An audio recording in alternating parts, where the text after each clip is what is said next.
আসসালামু আলাইকুম রহমতুল্লাহ।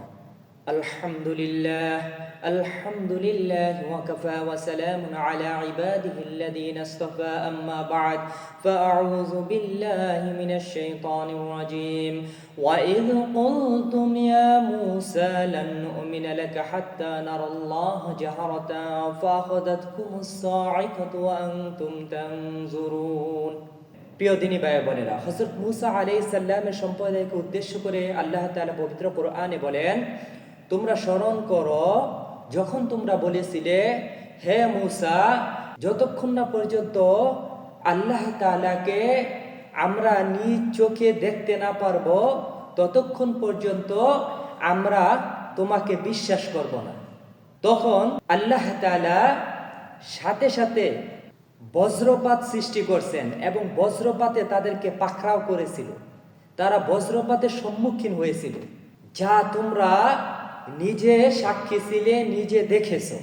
আল্লাহ তাআলা বিগত নবী এবং নবীদের উম্মতদের মধ্যে যখন চ্যালেঞ্জ হতো, যখন নবীরা কোনো দোয়া করত বা নবীদের উম্মতরা যখন কোনো পাপ কাজ করত, শাস্তি দিয়ে দিতেন এবং কোনো চ্যালেঞ্জ করলে আল্লাহ তাআলার পক্ষ থেকে সাথে সাথে তাদেরকে প্রমাণ করে দিতেন। আর দেখেন, এমন এক নবীর উম্মত হিসেবে দুনিয়াতে আমাদেরকে বানাইয়া পাঠাইছেন। আলহামদুলিল্লাহ, আমরা এত কিছু করার পরও আল্লাহ তাআলা আমাদেরকে আসমানি আযাব দিতেছেন না। তার কারণ একটাই, আমাদের প্রিয় নবী হযরত মুহাম্মদ সাল্লাল্লাহু আলাইহি সাল্লামের দোয়ার কারণে, আমাদের প্রিয় নবী হযরত মুহাম্মদ সাল্লাল্লাহু আলাইহি সাল্লামের রহমত, বরকত, মায়ার কারণে, যা অন্য অন্য নবীদের সময় আল্লাহ তাআলা করেন নাই।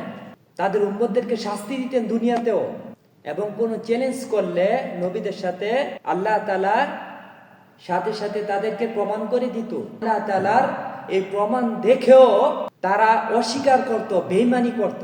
আল্লাহ তাআলা আমাদেরকে এমন এক নবীর উম্মত হিসেবে বানাইছেন, আমরা যাই করি না কেন দিন শেষে আমরা নবীকে বিশ্বাস করি, আল্লাহ তাআলাকে বিশ্বাস করি। আমাদের কোনো প্রমাণ দরকার পড়ে না, সরাসরি আসমানি প্রমাণ দরকার পড়ে না। আল্লাহ তাআলা যে কিতাব দিছে, নবী করিম সাল্লাল্লাহু আলাইহি সাল্লাম যে হাদিস রেখে গেছেন, যে নিদর্শন রেখে গেছেন, যতটুকু সম্ভব আমরা তা বোঝার চেষ্টা করি এবং দৃঢ় বিশ্বাস নিয়ে আমরা আল্লাহকে এবং আল্লাহর রাসূলকে মানার চেষ্টা করি, এবং সেই বিশ্বাস আমাদের আছে ইনশাআল্লাহ, এবং মৃত্যুর আগ পর্যন্ত থাকবে।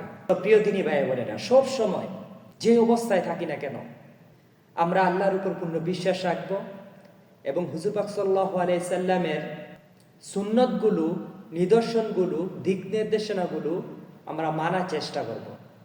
তাহলেই আমরা এই দুনিয়ার থেকেও পরের জমানায় আমরা বেশি উপকৃত হব, বেশি শান্তিতে অনন্তকাল থাকতে পারবো।